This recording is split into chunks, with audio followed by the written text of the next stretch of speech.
If it weren't for someone willing to entertain a new idea, the new Star Wars droid, BB-8, wouldn't be rolling into living rooms this holiday season. The robot, which looks like a mechanical head on a spinning ball, was the brainchild of filmmakers behind Star Wars, Episode 7, The Force Awakens, who were unaware their puppetry-animated character could function in real life. But in July 2014, the CEO of Lucasfilm-parent Disney, Bob Iger, showed secret images of BB-8 to a startup company called Sphero. It was one of the inaugural class of companies Disney brought into a 3-month program meant to nurture their entrepreneurial spirit and maybe generate a money-making product. It was like Force lightning hitting pay dirt. Sphero's founders dummied up a functioning prototype that very night, an innovation that now sits in a special locked room in its headquarters in Boulder, Colorado. Imagine sitting down with Bob Iger and him pointing to something the whole world wants to know about,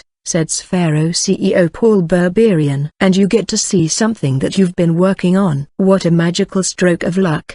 Disney's Accelerator is the kind of program being adopted by big companies like Microsoft, Barclays, Nike and Volkswagen. The idea is to invest a small amount in a handful of startups, set them up in cheap office space, mentor them, and launch them on a trajectory for more funding, product development, and possibly business deals. Disney now plans to give the BB-8 toy made by Sphero a big push in September online and in Disney stores before the movie opens in December. It also took a minority stake in Sphero, which has raised $81 million so far. Kevin Mayer, Disney's chief strategy officer, says the Accelerator program is less about earning a quick profit and more about dreaming up innovative products and injecting Disney's upper management with energy and ideas. There's a different form of excitement that you get when you have new people whose company is on the line and it's a make or break moment for them, Mayer said. All the executives who came in and mentored,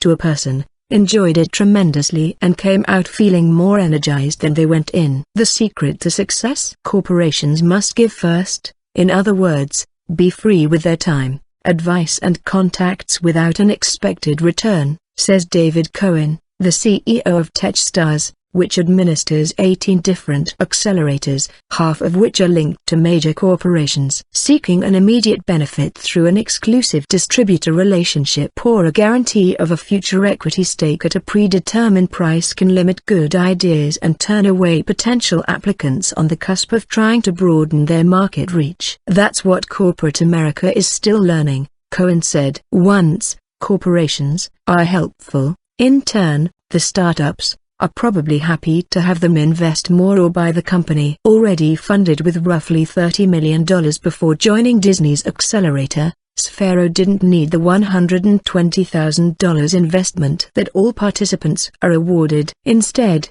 it was looking to tap into Disney's storytelling expertise to humanize its toy and gain access to Disney's senior management team. The relationship helped open the door to Sphero becoming the licensed maker of the BB-8 toy, get distribution agreements with major retailers and polish its in-store presence. I can't express how much they've essentially backed up the truck to help us, Berberian said. It's humbling. Accelerators are becoming an increasing source of innovation for major companies. Accelerator operators like Techstars and Plug and Play Tech Center pair large companies like Home Depot, Johnson & Johnson, Citibank and Coca-Cola with startups that could benefit from their connections and experience. Meanwhile, large companies are scouring the landscape for ideas that can help them stay ahead. Microsoft has run 410 companies through its Accelerator program since 2012, and even acquired one in 2013,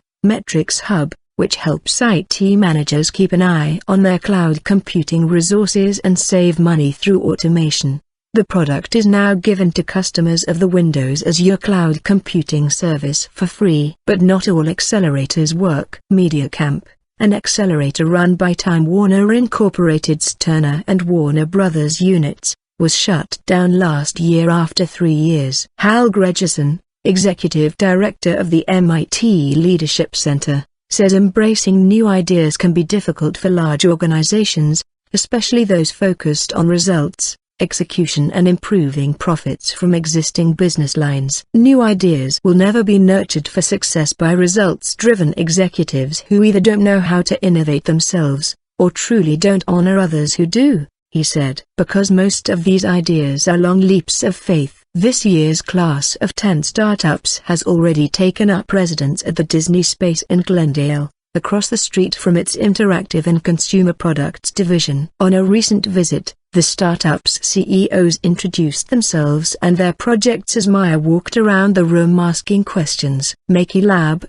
the maker of custom-made dolls made using 3D printers, was looking to explore pairing its technology with Disney characters, like its princess line. Maya thought out loud about teaming up Makey Lab with a graduate of last year's class, Tefon, which adapted its zombifying photo app for Disney characters from Frozen to Star Wars. If you could mesh that with a 3D printer and have the whole thing come out in a 3D doll, now we're talking, Maya said. Danla, CEO of Emotif, said she hoped her brainwave reading headset might follow in Sphero's footsteps. Software developers have proven they can use the headset to direct self-driving cars. Other applications include helping disabled people drive wheelchairs. Lo was well aware her device imparts upon its wearer powers eerily reminiscent of the Force from Star Wars. The opportunity to embed a product into the Star Wars franchise is enormous, she said. We think our relationship with Disney can be a real game changer for us as well.